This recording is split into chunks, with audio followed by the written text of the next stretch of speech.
Let's get salty!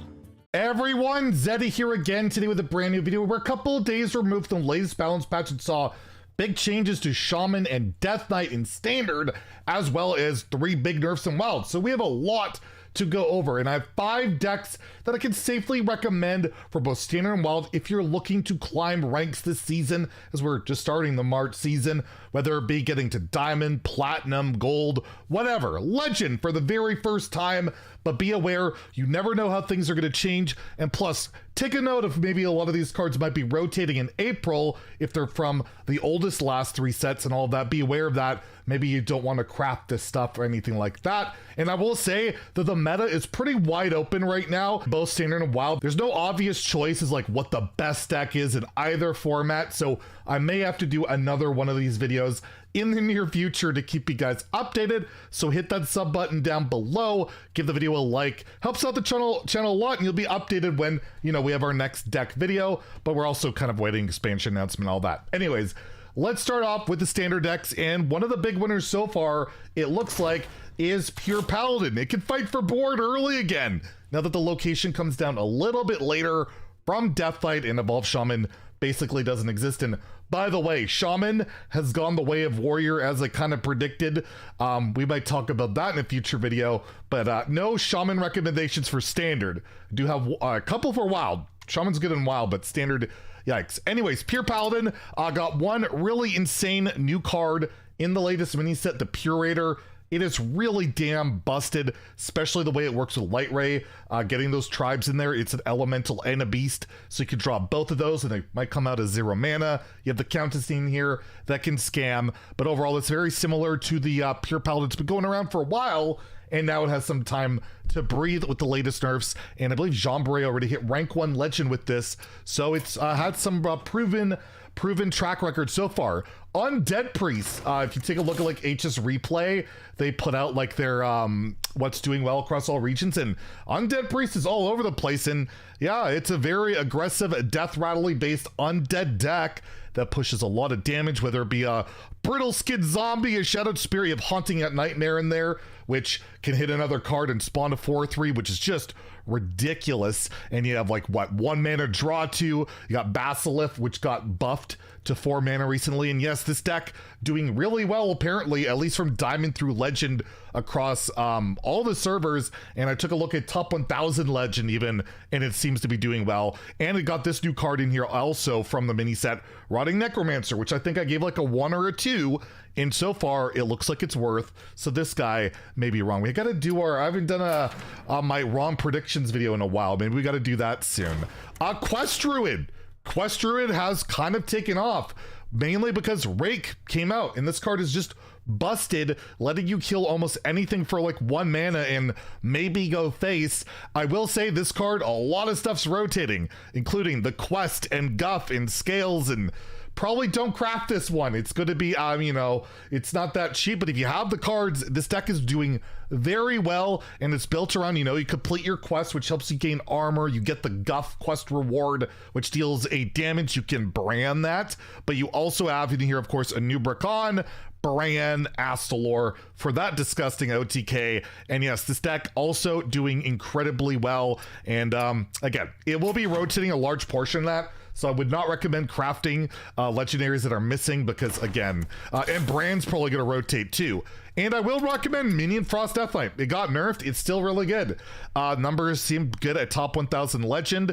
Numbers seem good across Legend. It's not dominant, but it's still doing really well. So if you have Frost Death Knight, I want to recommend a Death Knight deck every single video, at least its expansion, right? Because it's the Death Knight expansion, and this is the best performing Death Knight deck. Nothing changed from the nerfs. You're still running the location at 4 mana, slows the deck down to considerably, but overall, you can, you know, freeze the board. You got minion pressure. You can create and buy stuff. Really solid deck still. So if you're looking to play Death Knight, Frost Death Knight is still a decent pick. And yeah, Imp Warlock.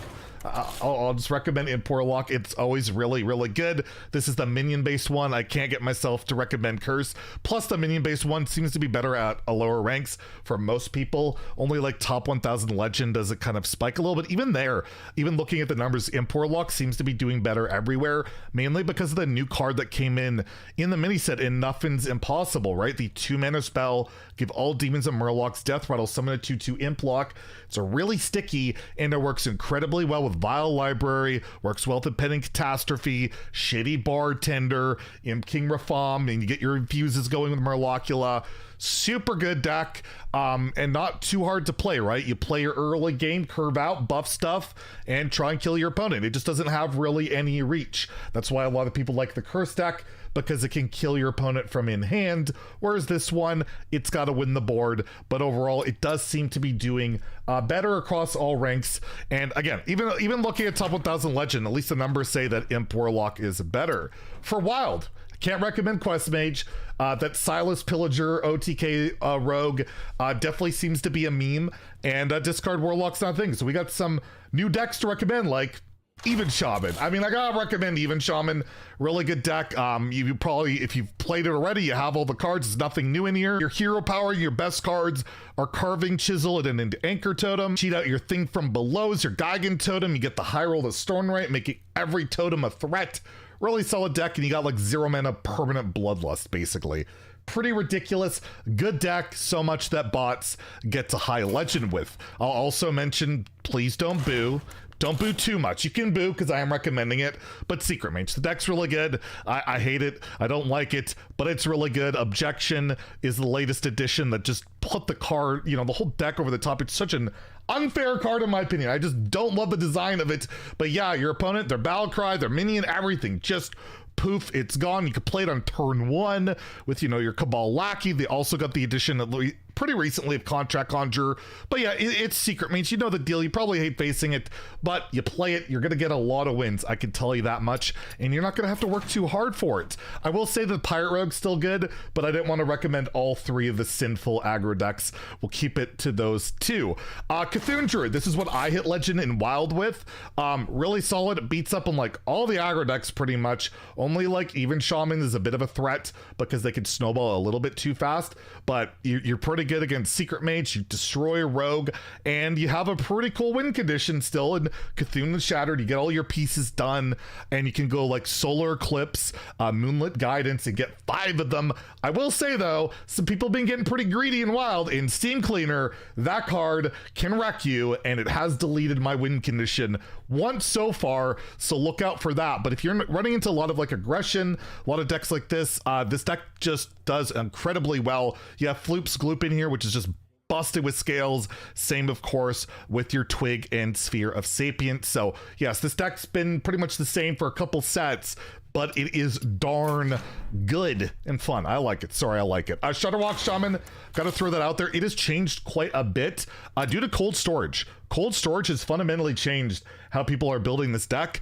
You don't really worry about going infinite shutters. You don't have like Serenite Chain Gang. You don't have like Twin Fin. You don't really need it because you can play Shutter on 9, cold storage it, and when you have Astalor in the pool, you're kind of killing your opponent and, you know, locking them out with Lotheb and Boompus Bully and all sorts of stuff. The Shutter can, you know, you just don't need to go infinite. And the way, again, you're getting so many copies with storage, it can be great. You can grumble it back. And overall, you also have the whole Murloc scam where you go like Clownfish, Ravager.